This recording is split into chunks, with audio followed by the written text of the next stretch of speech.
Hello, good morning. അപ്പൊ ഇന്നത്തെ ഒരു വീഡിയോയിലേക്ക് നിങ്ങൾക്ക് എല്ലാവർക്കും സ്വാഗതം. അപ്പം എത്രത്തോളം ഒരു വീഡിയോ കംപ്ലീറ്റ് ചെയ്യാൻ പറ്റുമെന്നൊന്നും എനിക്കറിയില്ല. എന്തായാലും ഒരു ഇൻട്രോ അങ്ങ് എടുത്ത് വെച്ചേക്കാം എന്ന് ഞാൻ വിചാരിച്ചു കേട്ടോ. അപ്പൊ ഇന്ന് ശനിയാഴ്ച ആയതുകൊണ്ട് പിള്ളേർക്കൊന്നും സ്കൂളിൽ പോകണ്ട. ശനിയാഴ്ച ഇതല്ല, കുറച്ച് ദിവസങ്ങളായിട്ട് സ്കൂളിൽ പോകണ്ട. അപ്പൊ ഞാൻ ശനിയാഴ്ച ദിവസങ്ങളിലാണ് സിറ്റ് ഔട്ട് ഒന്ന് അടിച്ചു കഴുകി ഇടുക കേട്ടോ. കാരണം ഡോൺ ചേട്ടനും പിള്ളേരും കുറച്ചു നേരം ഉറങ്ങും. ചില ദിവസങ്ങളിൽ ഡോൺ ചേട്ടൻ എഴുന്നേറ്റ് നേരത്തെ പോകും കേട്ടോ, ശനിയാഴ്ച ദിവസങ്ങളിൽ. അപ്പം ഇന്നെന്തായാലും എഴുന്നേറ്റ് പോയിട്ടില്ല. അപ്പൊ ഞാൻ വേഗം ഇതൊക്കെ ഒന്ന് കഴുകിയിട്ടു. കാരണം ഇവിടെ കാറ്റടിച്ചിട്ട് ഇലകളൊക്കെ വീണ് ഇങ്ങനെ റോഡ് സൈഡിൽ നിന്നാണ് പൊടിയായിരിക്കും. അപ്പൊ വീക്ക്ലി വൺസേ എനിക്കത് അടിച്ചു കഴുകാനുള്ള ഒരു ഗ്യാപ്പ് കിട്ടാറുള്ളത്. പിള്ളേരില്ലാത്ത സമയം ആവണം, അല്ലെങ്കിൽ ചാക്കു ഇറങ്ങി പോകും. നമുക്ക് റിസ്ക് പിടിച്ച പരിപാടികളോട് താല്പര്യമില്ല. പിള്ളേര് കുറച്ച് ഇപ്പൊ തോമൂനെ ആണെങ്കിൽ ഓക്കെ, തോമുമ്പോ പറഞ്ഞാൽ ഇവിടെ വാതുക്കെ തന്നെ നിൽക്കും കേട്ടോ. ചാക്കോ അങ്ങനെയല്ല, ചാക്കോന് ഇങ്ങനെ പരതി നടക്കാൻ ഭയങ്കര ഇഷ്ടമാണ്. പ്രത്യേകിച്ച് ഈ ഏരിയയിൽ ഭയങ്കര ഇഷ്ടമാണ് കേട്ടോ. അപ്പൊ ഞാൻ ചാക്കോ ഉള്ളപ്പോൾ മാക്സിമം റിസ്ക് എടുക്കാറില്ല. പിന്നെ നമുക്ക് അതിനുള്ള ഗ്യാപ്പ് കിട്ടുമ്പോഴേ ചെയ്യാറുള്ളൂ. അപ്പൊ വീക്ക്ലി വൺസ് എന്തായാലും ചെയ്യും. അതിന്റെ ഇടയ്ക്ക് അപ്പൊ വന്ന് നോക്കിയാലേ ആയിരിക്കും കേട്ടോ, അത് വേറെ കാര്യം. It depends. ഓരോരുത്തരുടെ ഗ്യാപ്പ് പോലെ ചെയ്യാൻ പറ്റുള്ളൂ. അപ്പൊ ഇപ്പൊ എന്തായാലും ക്ലീൻ ആക്കി ഇട്ടിട്ടുണ്ട് കേട്ടോ. കേട്ടോ, ഫുള്ള് അടിച്ചു കഴുകി ഇട്ടിട്ടുണ്ട് കേട്ടോ. നല്ല മഴയാണ് കേട്ടോ. നല്ല മഴയെന്ന് വെച്ചാൽ നല്ല ഒന്നാന്തരം മഴയാണ്. അപ്പം ഇന്ന് ബ്രേക്ക്ഫാസ്റ്റ് പൂരിയും പരിപ്പ് കറിയാന്നുള്ളത് ഇന്നലെ രാത്രി നമ്മൾ മെസ്സേജ് അയച്ചിരുന്നു. അതുകൊണ്ട് ലേറ്റ് ആയിട്ട് എഴുന്നേറ്റാൽ മതി എന്ന് പറഞ്ഞു. പക്ഷെ ഞാൻ എൻ്റെ ഒരു സമയമായപ്പം രാവിലെ എഴുന്നേറ്റെങ്കിലും തൈറോയിഡിന് ടാബ്ലറ്റ് കഴിക്കുമ്പോൾ എനിക്ക് സ്വാഭാവികമായിട്ടും ഉറക്കം വരും. ഞാൻ ഉറങ്ങിപ്പോയി. പിന്നെ അതേ എഴുന്നേറ്റ് പല്ലൊക്കെ തേച്ച് ഒന്ന് ഫ്രഷായി ഇതൊന്ന് അടിച്ച് കഴുകി എടുക്കാൻ ഒരു മുക്കാൽ മണിക്കൂർ എടുക്കും കേട്ടോ. കാരണം ആദ്യം ഒന്ന് അടിച്ചു വാരും, പൊടിയെല്ലാം അടിച്ചു വാരും. അല്ലെങ്കിൽ വേസ്റ്റ് എല്ലാം പോയിട്ട് ആ ഓട്ടകളിൽ അടയും. മഴ വന്നാൽ അത് ഭയങ്കര ബുദ്ധിമുട്ടാണ്, ബ്ലോക്ക് ആയാൽ. ആദ്യം അതൊക്കെ ഒന്ന് അടിച്ചു വാരും. പിന്നെ ചെടിയൊക്കെ നനച്ചതിന് ശേഷം അല്ലെങ്കിൽ ഞാൻ തലയും കുത്തി താഴെ വീഴും. അപ്പൊ ആദ്യം ചെടിയൊക്കെ ഒന്ന് ഫുൾ നനച്ചതിന് ശേഷം ഇവിടെ ഫുള്ളൊന്ന് കഴുകിയിടും കേട്ടോ.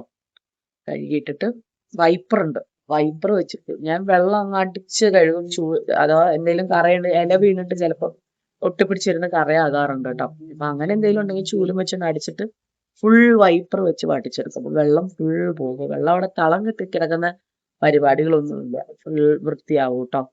അങ്ങനെയൊക്കെ കാര്യങ്ങള്. നല്ല മഴ ദിവസമാണെന്ന് തോന്നുന്നു. ഈ പറഞ്ഞ പോലെ ഒരു 10 മണി വരെ ഉള്ളൂ ഈ മഴ. അത് കഴിയുമ്പം നോർമലാണ്. പക്ഷെ നമുക്ക് അഫക്റ്റ് ചെയ്യാത്തതുകൊണ്ട് നമുക്ക് തോന്നും ഈ ഒരു മഴയ്ക്ക് എന്തിനാവുമെന്ന് ചോദിച്ചു. ഇത് കാരണം കുറേ പേര് ബുദ്ധിമുട്ടുണ്ട്. എനിക്ക് കാരണം ഞാനൊരു വെള്ളപ്പൊക്കത്തിന്റെ ഏരിയയിൽ നിന്ന് വന്നിരിക്കുന്ന ഒരാളാണ്. എന്നെ അത് ബാധിക്കില്ലെങ്കിൽ പോലും എന്റെ ചുറ്റുപാടുമുള്ളവരെ കുറേ പേരെ ബാധിക്കാറുണ്ട് കേട്ടോ. അപ്പൊ ഞങ്ങളുടെ അവിടെ ആയാലും വെള്ളമില്ല.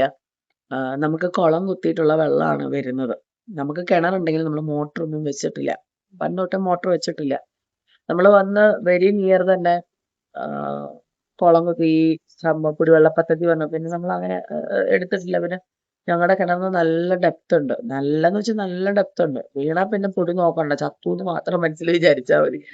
അപ്പൊ അതുകൊണ്ട് മോട്ടർ വെച്ചിട്ടില്ല കേട്ടോ. അപ്പം എന്തേലും ആവശ്യം അവർ രണ്ടുപേരും ആയതുകൊണ്ട് തന്നെ വലിയ ചെലവ് വരില്ല. ഇപ്പൊ ബാത്റൂം ആയാലും അങ്ങനെ. ഇപ്പൊ ഞങ്ങളൊക്കെ പോവാണല്ലോ, ഞാൻ പാത്രമൊക്കെ കഴുകാൻ ഒരു ടാങ്കി വെള്ളം തീരും നമ്മ പറയും കേട്ടോ. അപ്പോ അങ്ങനെ ഇതില്ല. അപ്പൊ അങ്ങനെ എന്തേലും തീർന്നു പോയാൽ തന്നെ നമുക്ക് കിണറ്റിൽ നിന്ന് വെള്ളം കോരാം. പക്ഷെ ഞങ്ങളുടെ ചുറ്റുപാടുള്ളവർക്കൊന്നും കിണറില്ല. ഞങ്ങളുടെ വീട്ടിലും സേറയുടെ വീട്ടിലും മാത്രമേ കിണറുള്ളൂ. അപ്പോ അതിന്റെ ഒരു ബുദ്ധിമുട്ട് ഞാൻ കണ്ടിട്ടുള്ളതാണ്. വെള്ളം കോരാൻ വരുന്നതും. ഞങ്ങളുടെ വീടേ കയറ്റത്ത്, അതിന്റെയും കയറ്റത്ത് വീട്ടുകാരുണ്ട് കേട്ടോ. ഈ കുന്നുംപുറം മൊത്തം വെള്ളം ചുമന്ന് കയറ്റണം. തെന്നി കിടക്കും. വെള്ളപ്പൊക്കം വരുന്നതിന്റെ ബുദ്ധിമുട്ട് എനിക്ക് നല്ലപോലെ മനസ്സിലാവും. അപ്പൊ നമുക്ക് പെട്ടെന്ന് തോന്നും, ഈ മഴയ്ക്കൊക്കെ ആരാ എന്തിനാ അവധി കൊടുക്കുന്നത്? പക്ഷെ ഫ്ലഡ് വന്നാൽ ഭയങ്കര ബുദ്ധിമുട്ടാണ്. ഫ്ലഡ് എന്നല്ല, ഈ മലയോര സ്ഥലത്തൊക്കെ താമസിച്ച് ഹൈ റേഞ്ചും ഒക്കെ ഉള്ളവർക്ക് ടെൻഷൻ അടിച്ചാണ് ജീവിക്കുന്നത്. കഴിഞ്ഞ വർഷമാണ് ഞങ്ങളുടെ ജോസ്നീച്ചിയുടെ പപ്പ മരിക്കണം, തങ്കച്ചങ്ങൾ മരിക്കണം മണ്ണിടിച്ചില്. ഒട്ടും പ്രതീക്ഷിക്കാത്തൊരു ഡെത്ത് തന്നെയായിരുന്നു കേട്ടോ. ഞാൻ കഴിഞ്ഞ ദിവസം ഇങ്ങനെ നമ്മുടെ കുട്ടിക്കാനത്ത് ആ ഭാഗത്തൊക്കെ മണ്ണിടിച്ചിൽ കണ്ടപ്പം പെട്ടെന്ന് അങ്കിളിനെ ഇങ്ങനെ ഓർമ്മ വന്നു കേട്ടോ. നിങ്ങള് പോയിട്ട് ഒരു വർഷം ആവാൻ പോണു. I think so. ഓഗസ്റ്റ് ഒരു വർഷം കഴിഞ്ഞു തോന്നുന്നു. ഭയങ്കര സങ്കടമായ ഒരു കാര്യമാണ്. ഒട്ടും പ്രതീക്ഷിക്കാത്ത, സത്യം പറഞ്ഞാൽ അങ്കിള് പോലും പ്രതീക്ഷിച്ചിട്ടുണ്ടാവില്ല അങ്കിൾ ഇപ്പൊ പോകുന്നത്. കാരണം അത്രയ്ക്കും ലൈഫ് ഭയങ്കര ഭയങ്കര ബിസിനസ് മാൻ ആണ് കേട്ടോ. അങ്ങനെയുള്ള ഒരു വ്യക്തിയാണ്. അങ്കിള് പോലും സ്വപ്നത്തിൽ വിചാരിച്ചിട്ടുണ്ടാവില്ല അങ്കിളിന് ഇങ്ങനെ ഒരു മരണം ഉണ്ടാവുന്നു ഒക്കെ. നമുക്ക് വയ്യാണ്ടായിട്ട് മരിക്കണ പോലെ അല്ലല്ലോ ഇത്. ഒട്ടും പ്രതീക്ഷിക്കാതെ വയ്യാണ്ടാവുമ്പോൾ നമുക്ക് മനസ്സിലാവും ആള് പോയി തുടങ്ങി എന്നുള്ളത്. ഇത് എന്താ പറയാ, നമ്മൾ അത്രയും സ്ട്രോങ് ആയിട്ട് നമ്മളൊരു ചക്കക്കുരു പോലെ ഇരുന്ന മനുഷ്യൻ എന്ന് പറയില്ല. അങ്കിളിന്റെ സത്യം പറഞ്ഞ അങ്കിളിന്റെ മരണം എനിക്ക് ഇന്നും വിശ്വസിക്കാൻ പറ്റാത്തൊരു കാര്യമാണ്. എനിക്കിപ്പോ ഓർക്കുമ്പോൾ പോവാൻ പറ്റാത്തതിൽ എനിക്ക് ഭയങ്കര സങ്കടമുള്ള ഒരു കാര്യം, സ്റ്റിൽ നൗ എനിക്ക് ഭയങ്കര സങ്കടമുള്ള കാര്യമാണ്. അവരൊക്കെ സുഖമായിട്ട്, എനിക്ക് കൊച്ചിന്റെ ഇത് വന്നപ്പം ജോസ് ചേച്ചി മെസ്സേജ് അയച്ചിരുന്നു കൊച്ചിന് എന്താ പറ്റിയെന്ന് ചോദിച്ചിട്ട്. അവരൊക്കെ സുഖമായിട്ട് ഇരിക്കുന്നു. അപ്പൊ അങ്ങനെയൊക്കെ വിശേഷങ്ങൾ. അപ്പൊ നിങ്ങൾ എല്ലാവരും സേഫ് ആയിട്ട് ഇരിക്കുക കേട്ടോ. ഞാൻ അനുഭവം ഉള്ളതുകൊണ്ടാണ് ഇടയ്ക്കിടയ്ക്ക് സേഫ് ആയിട്ട് ഇരിക്കുന്നത് തോന്നുന്നത്. ഡോൺ ചേട്ടൻ പറഞ്ഞ് 10 മണി വരെയുള്ള മഴയ്ക്ക് എന്തിനാ പറഞ്ഞു. അത് നമ്മുടെ വീട്ടിൽ വെള്ളം കയറാത്തതുകൊണ്ട് നമുക്ക് തോന്നുന്നതാണ്. അപ്പൊ നമ്മുടെ വീട്ടിൽ വെള്ളം കയറുന്ന ഒരു അവസ്ഥയാണെങ്കിൽ ക്ലാസ് വെച്ചെങ്കിൽ നമ്മൾ ചോദിക്കും, ഈ വെള്ളപ്പൊക്കത്തിന്റെ സമയത്ത് എന്തിനാ ക്ലാസ് വെച്ചത്? അപ്പം ഓരോരുത്തരും ഓരോ രീതിയിലാണ് ഓരോ ഏരിയ ആണ് അല്ലെ. ഇപ്പം തൃശ്ശൂരില് അവധിയാന്ന് വെച്ചാൽ തൃശ്ശൂർ മൊത്തം വെള്ളമെന്നല്ല, ബട്ട് ബാധിക്കപ്പെട്ട കുറെ പേരുണ്ടാവും അല്ലെ. അപ്പൊ അവർക്ക് ക്യാമ്പുകളിൽ കഴിയുന്നവര് കാണും. അങ്ങനെ കുറെ സംഭവം ഉണ്ട് കേട്ടോ. ക്യാമ്പിലൊക്കെ നമ്മുടെ വീടൊക്കെ വിട്ട് നമുക്ക് ടെൻഷനായിരിക്കും, വീട്ടിൽ എന്തായി എന്ന് ഓർത്തിട്ട്. ഫുഡും കാര്യങ്ങളും ഒക്കെ പ്രശ്നമായിരിക്കും. അങ്ങനെയൊക്കെ സംഭവങ്ങള്. അപ്പം ഇന്നത്തെ ഒരു വീഡിയോ എടുക്കാൻ പറ്റുമെന്ന് വിചാരിക്കുന്നു. ഇത് തന്നെ ഇപ്പൊ 6 മിനിറ്റ് ആയി. എന്നാലും നോക്കാം. കുറച്ചുപേര് പറഞ്ഞു വർത്താനമെങ്കിലും പറഞ്ഞിട്, ഡെയിലി അങ്ങനെ ഒരു 5 മിനിറ്റ് ഞങ്ങളോട് വർത്താനമെങ്കിലും പറയുന്നു. അപ്പൊ ഞാൻ ഓക്കെ, വൈ നോട്ട്. വർത്തമാനം, എനിക്ക് വർത്താനം പറയാൻ ഭയങ്കര ഇഷ്ടമാണ്. ഇപ്പോഴായിരിക്കും കുറച്ചും കൂടെ ഒന്ന് സൈലന്റ് ആയിട്ടുണ്ടാവുക. അപ്പൊ അങ്ങനെയൊക്കെ കാര്യങ്ങള്. അപ്പൊ നമുക്ക് ഇന്നത്തെ ഒരു ഡേ തുടങ്ങാം. എനിക്ക് കാപ്പി കുടിക്കാൻ ഭയങ്കര കൊതിയുണ്ട്, പക്ഷെ സൺറൈസ് തീർന്നിരിക്കാൻ ഒരു 2-3 ദിവസമായിട്ട് കാപ്പി കുടിക്കാൻ അതിയായ മോഹമാണ് എനിക്ക്. നാളെ ഇപ്പോൾ നമ്മള് മോസ്റ്റ്ലി അക്കീടെ അവിടെ ആയിരിക്കും, മേ ബി അന്വേഷിച്ചൊക്കെ വരുന്നത് കൊണ്ട്. പിന്നെ ഡിപ്പെൻസ്. പിള്ളേര് പോകുന്ന സൺഡേ സ്കൂളിൽ പോകണം. ഇന്ന് തൊട്ടേ പറഞ്ഞു കൊടുക്കണം സൺഡേ സ്കൂളിൽ പോകണം എന്നുള്ളത്. അങ്ങനെ ആക്ച്വലി ലാസ്റ്റ് വീക്ക് എക്സാം ആയിരുന്നു, ഇനി മാറ്റി വെച്ച എക്സാം ഇനി എന്താന്നുള്ളത് പറഞ്ഞിട്ടില്ല. അങ്ങനെയൊക്കെ കാര്യങ്ങള്. ഞാൻ ഓൺചേട്ടനോട് പറഞ്ഞിട്ട് സൺഡേ സ്കൂളിൽ വിട്ടിട്ടുള്ള കാര്യങ്ങളൊക്കെ മതി എന്ന് പറഞ്ഞിട്ടുണ്ട് കേട്ടോ. അറിയില്ല, പിന്നെ മാർക്കറ്റിൽ പോയിട്ട് വരുമ്പോൾ സാധനങ്ങളുമായിട്ട് വരും, അതൊക്കെ ക്ലീൻ ചെയ്യണം. ഇനി അടുത്ത ആഴ്ച ക്ലാസ് ഉണ്ടോ ആവോ. അപ്പൊ ഞാൻ വർത്താനം പറഞ്ഞോണ്ടിരിക്കും, അതുകൊണ്ടാ. അങ്ങനെ താഴെ വന്നപ്പം അരുൺ തന്നെ എഴുന്നേറ്റിട്ടുണ്ടായിരുന്നില്ല. ഡാഡി മാത്രമേ എണീറ്റിട്ടുണ്ടായിരുന്നുള്ളൂ കേട്ടോ. അപ്പം പരിപ്പ് കറിയും ചപ്പാത്തിയൊക്കെ പുറത്ത് വെച്ചിട്ടുണ്ടായിരുന്നു. ആരാ വെച്ചതെന്ന് അറിയില്ല കേട്ടോ. മേ ബി മമ്മിയോ അല്ലെങ്കിൽ ഡിംപിളോ ആയിരിക്കും. മമ്മി ആയിരിക്കും, കാരണം ഡിംപിൾ ഓൾറെഡി എനിക്ക് മെസ്സേജ് അയച്ചതേക്ക് മമ്മി ആയിരിക്കും വെച്ചിട്ടുണ്ടാവുക. അങ്ങനെ എൻ്റെ ഡെയിലി ബ്ലെസ്സിങ്സ് വെച്ച് എൻ്റെ ഡേ അങ്ങോട്ട് സ്റ്റാർട്ടാക്കി കേട്ടോ. അപ്പോൾ ഇന്ന് ഒരു വെറൈറ്റിക്ക് ഫിൽറ്റർ കോഫിയാണ് കേട്ടോ വെക്കുന്നത്. ഭയങ്കര ടേസ്റ്റായിരുന്നു, കുറേ നാൾ കൂടി വെച്ചതല്ലേ. അങ്ങനെ വേഗം പൂരി ഉണ്ടാക്കി, കാരണം ഡോൺ ചേട്ടൻ പോകാൻ റെഡി ആയിട്ടാണ് കേട്ടോ ഇറങ്ങി വന്നത്. അതുകൊണ്ട് വേഗം ഡാഡിക്കും മോനും കൊടുത്തു. ഡാഡിക്കും ഈ പറഞ്ഞ പോലെ പുറത്ത് പോകേണ്ട ആവശ്യങ്ങളൊക്കെ ഉണ്ടായിരുന്നു കേട്ടോ. അങ്ങനെ രാവിലെ തന്നെ ടി വിക്കുള്ള അടിയും ബഹളവും ഒക്കെ തുടങ്ങിയിട്ടുണ്ട്. ഡാഡി ഇവിടെ ഇരുന്ന് കഴിക്കുന്നുണ്ട് കേട്ടോ. എന്നിട്ട് ഡോൺ ചേട്ടൻ ഇറങ്ങാൻ പോവാണ് കേട്ടോ. അപ്പോഴാണ് ഫ്രണ്ടിൽ നമ്മുടെ വീട് പണി കാര്യമായിട്ട് നടക്കുന്നുണ്ട്. അങ്ങനെ ഡോൺ ചേട്ടൻ പോവാണ് കേട്ടോ. ഇന്ന് ശനിയാഴ്ച ആയതുകൊണ്ട് തന്നെ പിള്ളേരെല്ലാവരും വീട്ടിൽ കാണും. ഒരാഴ്ചയായിട്ട് ഒരു വീട്ടിൽ തന്നെ ഉണ്ട്. എനിക്ക് സത്യം പറഞ്ഞാൽ അങ്ങോട്ടും ഇങ്ങോട്ടും ഞങ്ങളെല്ലാവരും ലോക്ക്ഡൗൺ, ഒരു കാര്യത്തിനും പുറത്തു പോകാനോ ഒന്നും പറ്റുന്നില്ല. പിന്നെ അത്യാവശ്യ കാര്യങ്ങൾക്ക് ഡാഡി പോയിട്ട് വരുവാണ്. ഇന്നലെ ഇപ്പം ഡോൺ ചേട്ടൻ എൻ്റെ ആവശ്യങ്ങൾക്കൊക്കെ പോയിട്ട് വന്നു. അങ്ങനെ ഞങ്ങൾ ഇങ്ങനെ സ്വിച്ച് ചെയ്ത് പൊക്കോണ്ടിരിക്കുകയാണ് കേട്ടോ. ഡോൺ ചേട്ടൻ വീട്ടിൽ വിഭിചേച്ചിയുടെ മോനോട് ടാറ്റ പറയുന്നുണ്ട് കേട്ടോ. അങ്ങനെ ഞാൻ വന്നിട്ട് പൂരി 2 എടുത്ത് കഴിച്ചു, കാപ്പിയും കുടിച്ചു കേട്ടോ. നല്ല ചൂട് ഫിൽറ്റർ കോഫി കുടിച്ചു. ഭയങ്കര ഒരു റിലാക്സിങ് ആയിരുന്നു കേട്ടോ. അപ്പോൾ ഇന്ന് വെറൈറ്റിക്ക് ചിക്കൻ ബിരിയാണി വെക്കാമെന്ന് വിചാരിച്ചു. കുറേ നാളായി ചിക്കൻ ബിരിയാണിയൊക്കെ വെച്ചിട്ട്. എനിക്കൊന്നൊരു മാസത്തിന് മുകളിലായി കാണും. അതായത് നമുക്ക് പിള്ളേർക്ക് മിക്ക ദിവസങ്ങളിലും ബിരിയാണി തന്നെയാണ്, ബട്ട് നമ്മൾ വെക്കുന്നുണ്ടായിരുന്നില്ല കേട്ടോ. അപ്പോൾ ഞാൻ വിചാരിച്ചു എളുപ്പമല്ലേ അങ്ങ് വെച്ചേക്കാം എന്ന് വിചാരിച്ചു. അപ്പോൾ ഞാനങ്ങ് ഏറ്റെടുത്തു. കാരണം ഡിംപിളിനും മമ്മിക്കും എനിക്കിന്ന് അങ്ങനെ ബിസിനസ് തിരക്കുകളൊന്നും ഇല്ലായിരുന്നു കേട്ടോ.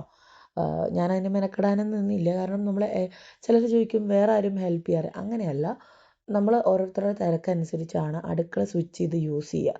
ഇപ്പം എനിക്കും ഡിംപിളിനും പറ്റാതെ വന്നപ്പം മമ്മി കയറി. ഇപ്പം എനിക്ക് പറ്റാത്ത സമയങ്ങളിൽ ഡിംപിൾ കയറും. അങ്ങനെയാണ്. അപ്പം നമ്മൾ ആൾക്കാർ സ്വിച്ച് ചെയ്ത് ആൾക്കാരുടെ സൗകര്യം അനുസരിച്ച് ആർക്കാണോ ഫ്രീ ഉണ്ടാവുക അവരാണ് കയറുക. അല്ലാതെ ഇന്ന ആൾ തന്നെ കയറണം അങ്ങനെ നിർബന്ധമൊന്നുമില്ല കേട്ടോ. എനിക്ക് പറ്റുന്ന കാര്യങ്ങൾ ഞാൻ ചെയ്യും, എല്ലാവരും അവരവർക്ക് പറ്റുന്ന കാര്യങ്ങൾ ചെയ്യും കേട്ടോ. അല്ലാണ്ട് എന്നെ വന്ന് സഹായിച്ചാലേ പറ്റൂ അങ്ങനെയൊന്നുമില്ല കേട്ടോ. അത് അങ്ങനെ ഒരു എക്സ്പ്ലനേഷനിലേക്ക് പോകണ്ട എന്ന് വിചാരിച്ചിട്ടാണ്. ചിലർക്ക് നമ്മൾ പറയുന്ന കാര്യം മനസ്സിലാവണില്ല. എൻ്റെ കാര്യം എനിക്ക് ചെയ്യേണ്ട കാര്യങ്ങൾ ഞാൻ തന്നെ ചെയ്യണം കേട്ടോ. അതിന് വേറൊരാളെ ഞാൻ എക്സ്പെക്റ്റ് ചെയ്യാറില്ല. ഇപ്പോൾ പിള്ളേരെ നോക്കാനായിക്കോട്ടെ അങ്ങനെ എന്തെങ്കിലും ആയിക്കോട്ടെ. ഇപ്പോൾ കിച്ചൻ്റെ കാര്യങ്ങളിൽ മാക്സിമം ഷെയറിങ് തന്നെയാണ്. അപ്പം അങ്ങനെയൊക്കെ. അപ്പോൾ ദേ ചാക്കോ അപ്പയ്ക്ക് ടാറ്റ പറയാനായിട്ട് നിൽക്കുകയാണ്. അല്ലല്ല, നമ്മുടെ ഇന്ന് സോഫ ക്ലീനിങ്ങിന് ആൾ വന്നിട്ടുണ്ടായിരുന്നു കേട്ടോ. അവരെ വെയിറ്റ് ചെയ്ത് നിൽക്കുകയാണ് ചാക്കോച്ചൻ. ഇനി തോമുകുടൻ്റെ കുറച്ച് സൺഡേ സ്കൂൾ പഠിത്തം നിങ്ങൾക്ക് കേൾക്കാം കേട്ടോ. നാളെ സൺഡേ സ്കൂൾ എക്സാം ആണ്. എന്ത് ചെയ്യുമെന്ന് ദൈവത്തിനറിയാം. സുഹൃത ജപം പറഞ്ഞേ. എൻ്റെ ഉണ്ണീശോയെ നിന്നെ ഞാൻ പറയ് സ്നേഹിക്കുന്നു. ഇനി വചനം പറയാൻ പറഞ്ഞ എന്താ പറയാ? ദൈവത്തിന് ഒന്നും അങ്ങനെ തന്നെ. വിശ്വാസത്തോടെ പ്രാർത്ഥിക്കുന്നതെല്ലാം അതന്നെ. ആദിയിൽ ദൈവം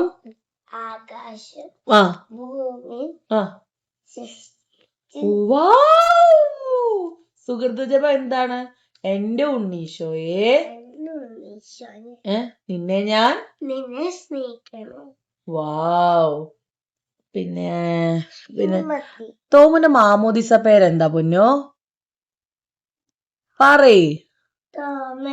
വാവ്. മാതാവിനോട് മാലാഖ എന്താ പറഞ്ഞേ? ഈശോ പിറക്കോ. ആരുടെ ബർത്ത്ഡേയാ ക്രിസ്മസ് ആയിട്ട് ആഘോഷിക്കണേ? ഈശോയുടെ ബർത്ത്ഡേ. വെരി ഗുഡ് ബോയ് ട്ടോ. പിന്നെ പിന്നെ പിന്നെ പിന്നെ പിന്നെന്തായിരുന്നു തോമുകുട്ടാ? മാലാഖ വന്നപ്പോ മാതാവ് എന്ത് ചെയ്യായിരുന്നു? പറയ്. പ്രാർത്ഥിക്കുകയായിരുന്നു. ആക്ഷനാണ്. ഈശോ എവിടെയാ കുട്ടാ ഉണ്ടായേ? അറിയില്ല. എന്നാ ഈശോ എന്ത് മാതാവ് വന്നപ്പോ ഈശോ എന്നെ കൂടെ തെറ്റിക്കൂല മാതാവേ. മാലാഖ വന്നപ്പോ മാതാവ് എന്ത് ചെയ്യായിരുന്നു? വാവ്. പിന്നെ എന്തോ ഒരു ചോദ്യം ഉണ്ടായിരുന്നല്ലോ. പിന്നെ വചനം പറഞ്ഞേ. സുഹൃത ജപം പറഞ്ഞേ. എൻ്റെ ഉണ്ണീശോയെ. ഈശോയ്ക്ക് സങ്കടാവൂല്ലോടാ കേട്ടാ. വചനം പറഞ്ഞേ. ദൈവത്തിന് ഒന്നും വാവ്. വിശ്വാസത്തോടെ എല്ലാം നിങ്ങൾക്ക് ആദിയിൽ ദൈവം ആകാശവും ഭൂമിയും സൃഷ്ടിച്ചു. വാവ്. Good boy.